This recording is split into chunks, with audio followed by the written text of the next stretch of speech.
জেলা পরিষদের সদস্য পদ থেকে পদত্যাগ করার মূল কারণ হচ্ছে আপনারা জানেন অনেকটাই বিভিন্ন সময়ে আমি বিভিন্নভাবে জেলা পরিষদের দুর্নীতি নিয়ে সরব হয়েছি, প্রশাসনিক বৈঠকে সরব হয়েছি,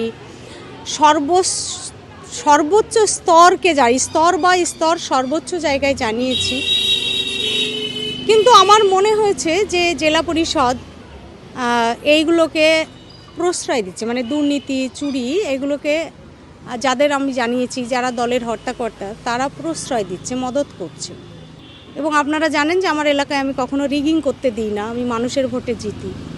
স্বাভাবিকভাবে আমি তাদের সঙ্গে টানা বসার পর তারা আমাকে নির্দেশ দিয়েছে, আমরাই আপনাকে ভোট দিয়ে জেলা পরিষদে পাঠিয়েছিলাম, কিন্তু চোর জেলা পরিষদের ভাগিদার হওয়ার জন্য আমরা আপনাকে পাঠাইনি।